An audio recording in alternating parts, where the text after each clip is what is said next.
Understanding your enemy part 2. But, punta tayo dyan. Sabi natin ay Satan's origin. Sa ngayon, pag-aralan natin si Satan. Sa susunod, yung kademonyo na. Demonology naman. Okay. Pag-aralan po natin si Satan. Satan's origin. Satan's name in ages past was Lucifer. Pangalan niya po talaga ay Lucifer. He was an angel of unparalleled beauty and might, and his fall changed the course of cosmic history. The cause of his fall was pride. Hindi ko na mo masyado ipapaliwanag, mamaya ko ipaliwanag po yun. Then, next po, sabi natin, sa langit, there are 3 archangels. Yan. Angel Michael, Gabriel, Lucifer. Sila po yung tatlong anghel na very powerful when it comes in heaven.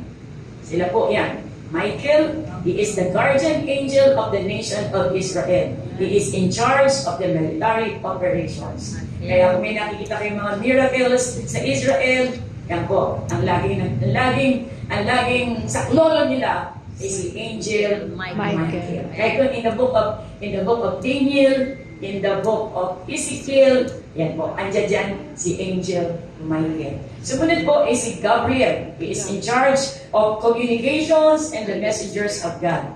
Di ba nakita ninyo? Sino ang nakitang anghel ni Joseph at ni Mary? Angel Gabriel.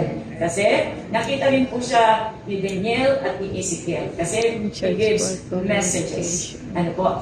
Galing sa ating Panginoon. Pangatlo, si Lucifer. He is in charge of fine arts and music and worship in heaven. Alam mo po? Kumbaga sa mga guwapo, lahat yan mga guwapo. Pero pinakagwapo si Lucifer. Yan. Kaya paano niyo po. Then, Satan's origin, basahin po natin ang Ezekiel 28. The word of the Lord came to me, son of man. Actually, anointed by Satan po kasi yung Tyre at saka, kasi sinabing yung pong pinaka-king nila. At sinasabi na he was anointed by Lucifer. The word of the Lord came to me, son of man, take up a lament concerning the king of Tyre, and say to him, this is what the sovereign Lord says.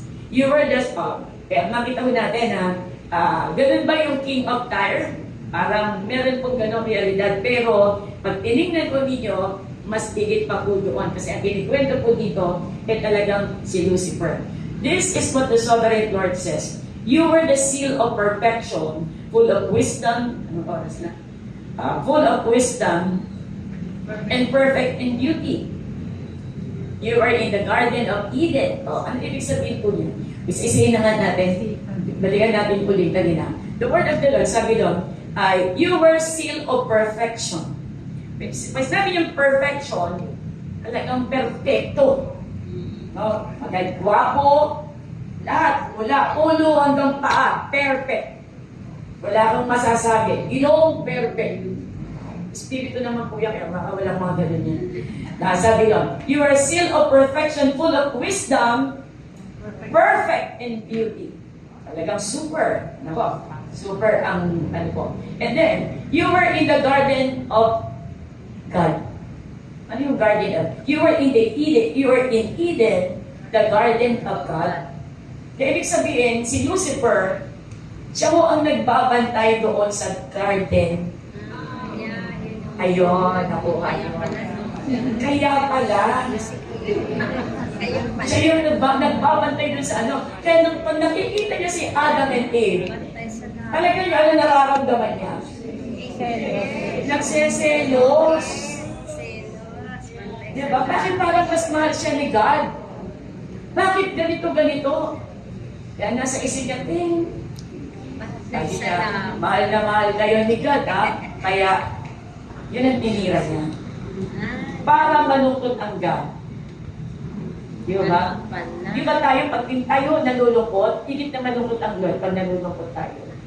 Amen. Pag meron tayong kabigatan, higit na nalulungkot po ang Lord kasi ganun o tayo, sukdulan ang pag-ibig ng Diyos sa tayo. Amen. We were created in the image of God. Di ba? Kita niyo po yung anak niya pag sinabi, "Big, kamukha mo." Siyempre, tuwa ka, kamukha mo eh. Ganon din po si Lord. Nung nilikha niya tayo, niya kamukha ka ng monkey. Ayaw niya kamukha ng aso. Ang gusto niya, kamukha ka niya. Amen. Kung sabihin mo sa katabi mo, alam mo na, mahal ka ni Lord. Diba? Kamukha tayo ni Lord. Amen. You were in Eden. Nandun daw po si Satanas sa Eden. The garden of God. Amen. You see? Kompleto eh. Nasa Eden, at yung Eden na yun, anong tawag? The garden of God. Sabi doon, yun po, ano doon. Kaya pala, ano niya si yung Adam and Eve. Every precious stone adorned you. Alam niyo, kahit saan ang sulok tumingin, lahat ng bato na magaganda, mamahalin, lahat na kay Satan. Ano ang ibig sabihin? Ano nai-imagine nyo? Nagniningning si Lucifer. Laging nagniningning, so bright, shining. Kaya perfect in beauty. Kaya pala perfect in beauty. Di ba? Kita niyo po kapag ikaw may ikaw, may kwintas, may porcelas, ay parang ang ganda-ganda mo, naninilaw ka. Di ba? Lalong nakaka-attract ng ganda yun eh. Di ba? Kaya sabi niya, every precious stone, precious stone, adorn you. Ako sabi nun, carnelian, chrysolite, emerald, topaz, onyx, jasper, lapis, dito mo pati lapis, lazuli, turquoise, and beryl. Sabi nun, lahat. Ibig sabihin talagang shining. Your settings and mountains were made of gold. Kita niyo po, talagang nagniningning lahat. Mula ulo siguro yan hanggang doon. May ginto. Wow. Grabe. Sabi doon, you were made of gold. Saka nakakita ng taong ba? Perfect in gold. You were made in gold, of gold. On the day you were created, they were prepared. Wala nang nilikha ka pa lang ni Lord. You are perfect, totally perfect. Amen. Why? Because God is a perfect God. Amen. Kaya imagine niyo po, kung yung mga ano na yun, meron pong silang katangiang magaganda. Tao pa ho kaya? Amen. Ang pagkakaiba natin, we were created in the image of God. Amen. Because, sabi ni Lord, pagkakali ako sa langit, kayo dito sa lupa. You are my sons and daughters. 9, verse 14. You were anointed. You see?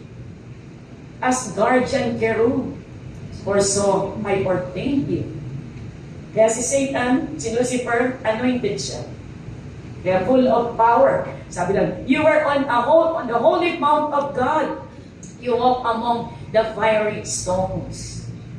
You were blameless in your ways from the day you were created. Sabi yun. Till wickedness was found in you. Ano sabi dyan? Blameless ka nung umpisang-umpisa. Blameless ka. Kaya na, hanggang sabi na from the day you were created, till hanggang ikaw ay naging masama. Nakitaan ka ng Diyos ng kasamaan. Ano po sabi doon? Through your widespread trade, kaya po kasi yan po yung king of Tyre. Through your widespread trade, you were filled with violence, and you sinned, so I drove you in disgrace from the mount of God, and I expelled you, the guardian cherub, from among the fiery stones. Your heart became proud on account of your beauty. Di ba? Maganda ka eh. Guwapo ka eh. You have everything. Kaya mas magandang wala kang everything, parang wala kang ipag-ibang. Diba? Sino ang laging mayayabang at malalaki ang ulo?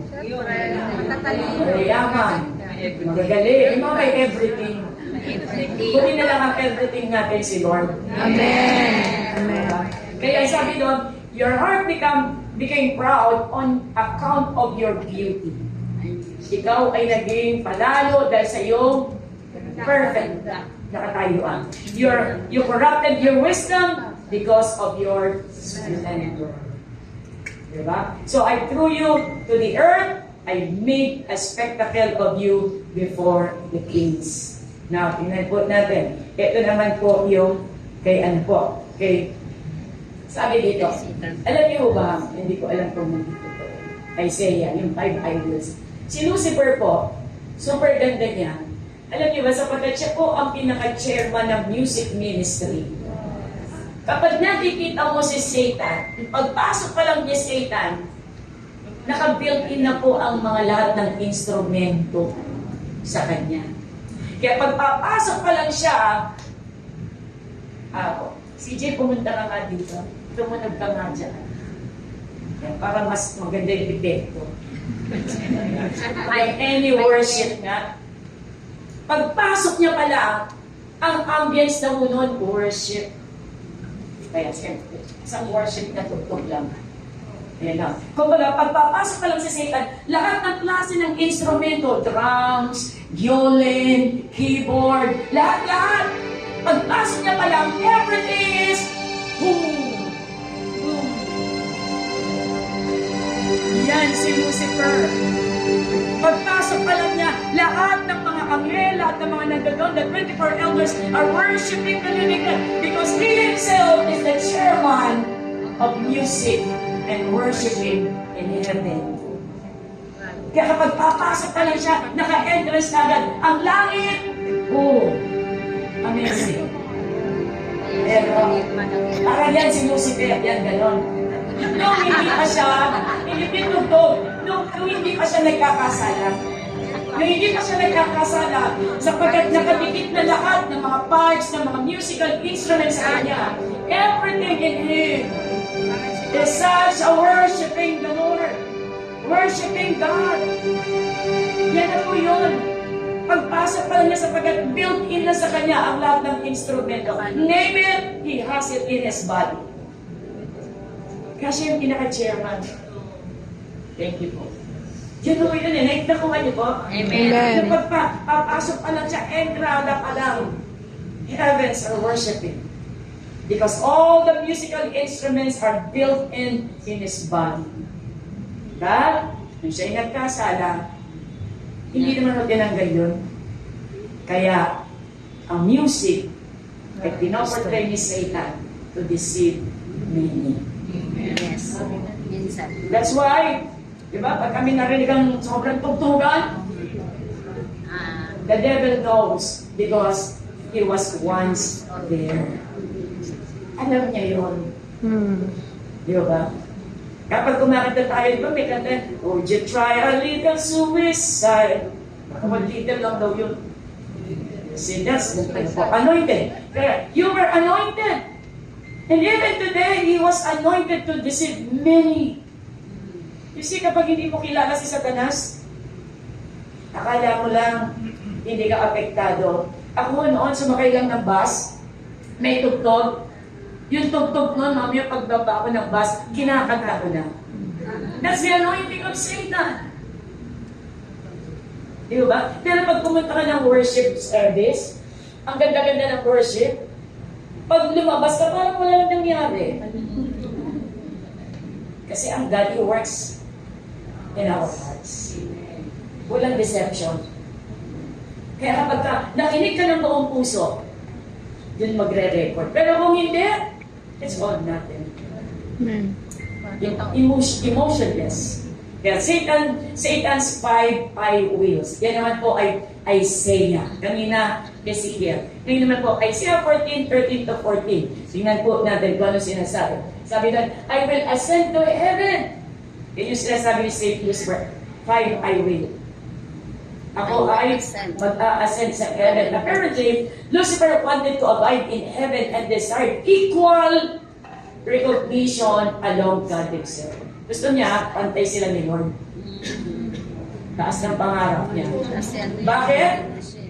Siguro sabi ni Lucifer, pantay lang tayo ng glory eh. I am perfect in beauty. Yun ang nakita niya. Sa sobrang ganda niya. Sobrang perfecto niya. Yun po yan. I will set my throne on high, which is above the stars of heaven. Tatalunin ko pa si Lord. Ayan. The stars likely had preference to the angels of God. Lucifer apparently desired to rule over the angelic beings. Gusto ko, under ko din yan si Michael, at saka si Gabriel, lahat kayo. Ayun. Yun po yung sinasabi. Ano pa po? Sabi nga sa third, I will sit on the mount of assembly. Scripture elsewhere reveals that such mounts can refer to the center of God's kingdom ruling. Talagang gusto niya, kunin yung paghahari. The term can even refer to the Messiah's future earthly role in Jerusalem during the millennial kingdom.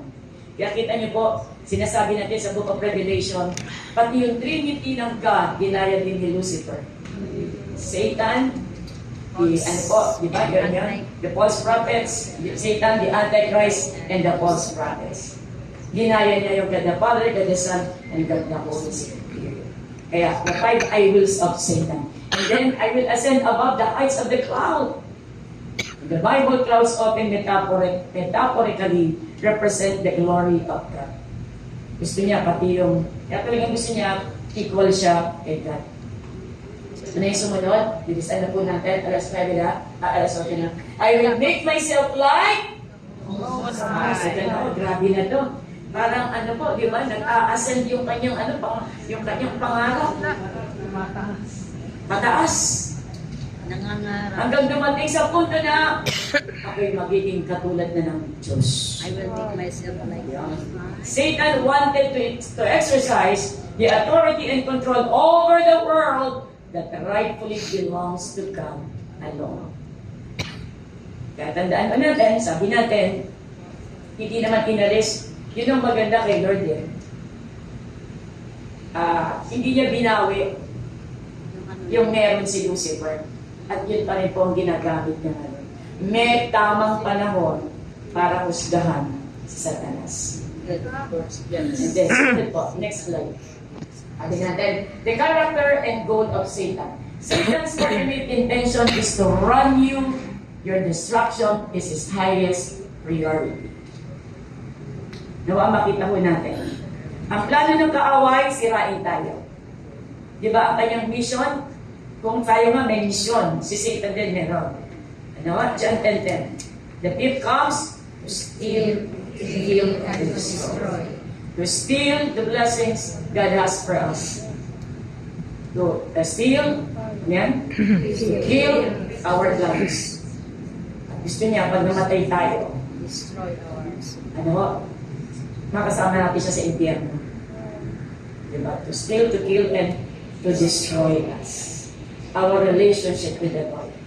Our relationship to other people. To totally destroy us. Kaya, sabi ko doon ay, kung hindi natin alam ito, ang sumisira ng buhay natin ay walang iba kundi si Lucifer. Huwag natin hayaan. Kaya, outside the will of God. Sabi doon ay, kung hindi natin susundin ang Lord, merong hahanapin yung sarili natin kung sino yung susundin niya. Kaya mas maganda, piliin natin ang sumunod kay Lord. He can attack us physically and spiritually. Sabi ko yan, Job chapter 2. At sabi nga natin, minsan, ginataya rin ng Lord, anong purpose? For us to mature. For us to grow more. Alam niyo po, kapag walang pagsubok, sabi nga, let us not be diverted by our obstacles. Let us not be diverted by our problems. Minsan nadadivert ka ng mga dalahin mo sa buhay, mga problema mo.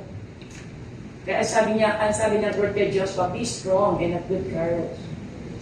Huwag mong hayaang ikaw ay lamunin ng mga problema mo.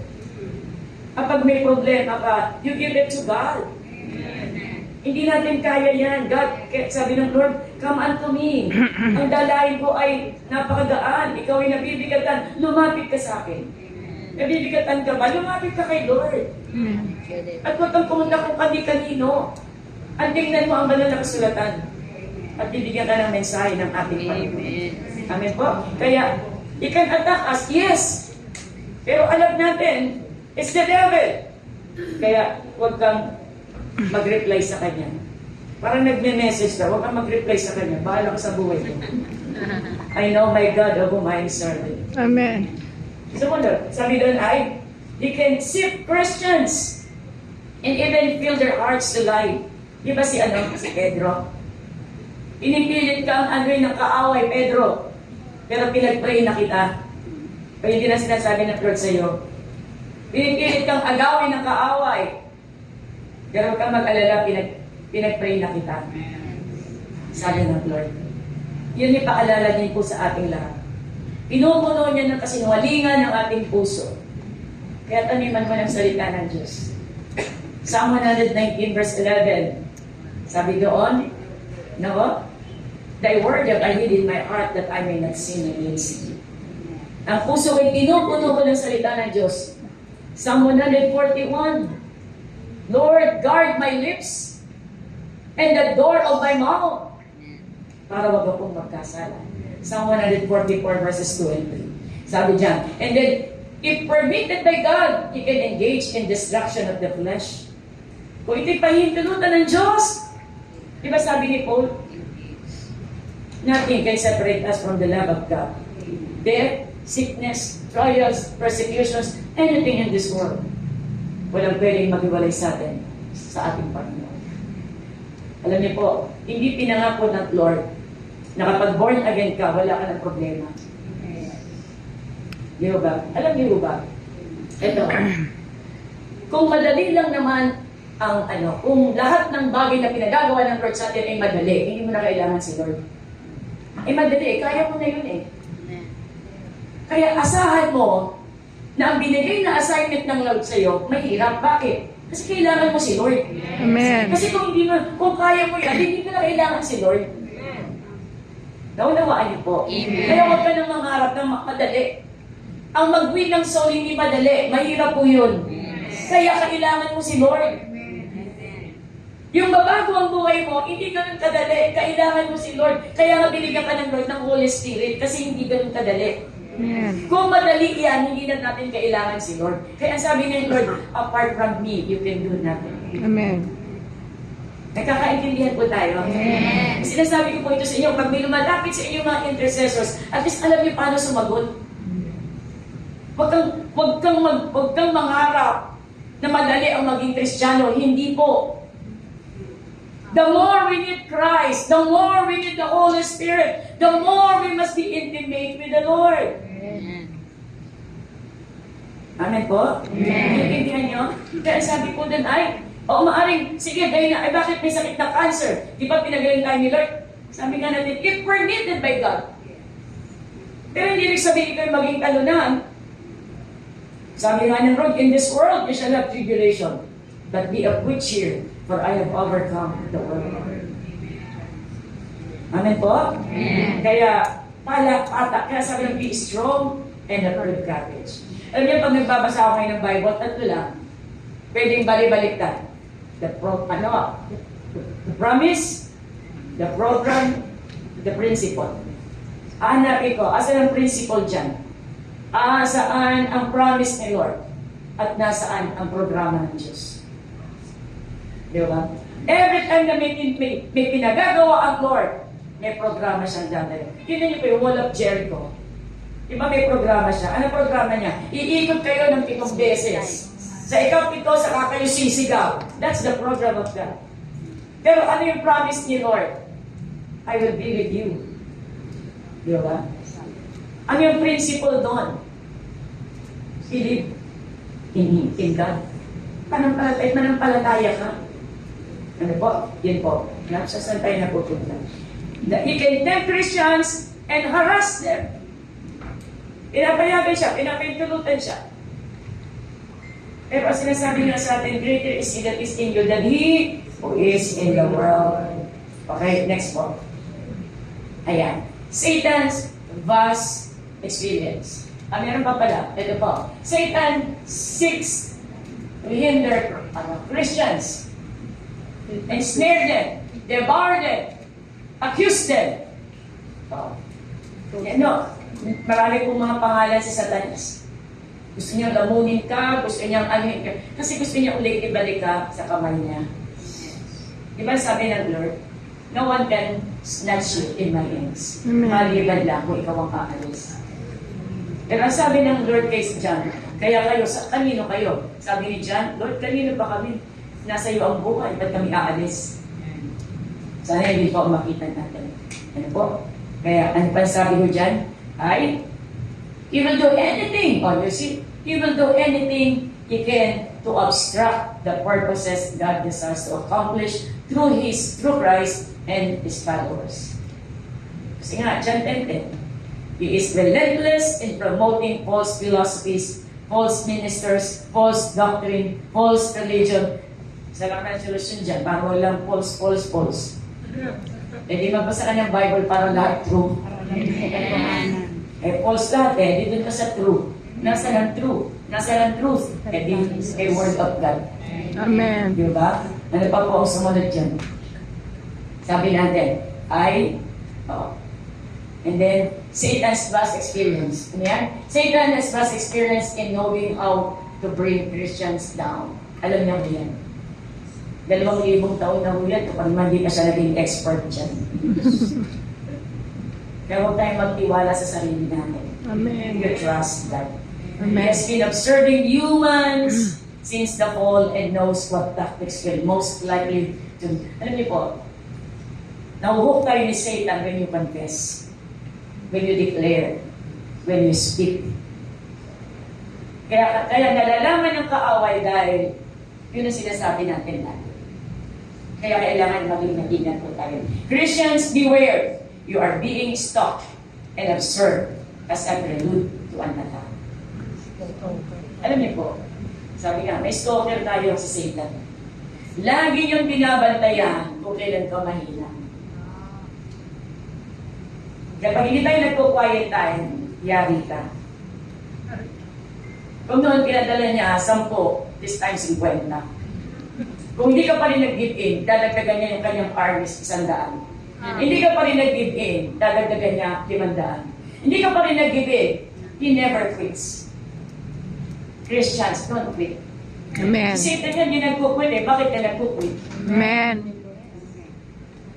Kaya dapat daw, we need to be strong and courageous.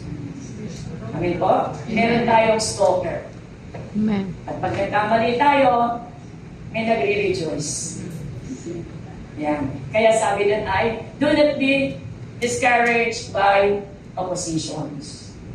Every time na napopromote ka, pilit may mag-o-oppose. Every time na masaya ka, may nag-o-oppose. Gusto niya malungkot ka. Si Satanas yun, pero gagamit siya ng tao. Kanino yung mga oposisyon? Di ba? Joseph, sino oposisyon? Brothers. Nehemiah, sino oposisyon? Sanballat at Tobias. Si Esther, sino ang mga oposisyon niya? Si Haman. You see? Hindi nawawala ang oposisyon ka. Do not be discouraged. Be strong and courageous. Huwag mo hayaang makita ka ng kaaway na ikaw ay mahina. Amen. We are strong in the Lord. Kaya sabi ng Ephesians chapter 6 verse 10, be strong in the Lord. Ephesians 6 nga sabi ko eh. Be strong in the Be strong in the Lord and in the power of might. Kaya sa kanya tinuloy yun, 11 and 12. Di ba? Dahil ang kaaway natin ay hindi blood and flesh. Yan po yun. Amen po ba? Amen. Tayo din kamalik sa oras. Hallelujah.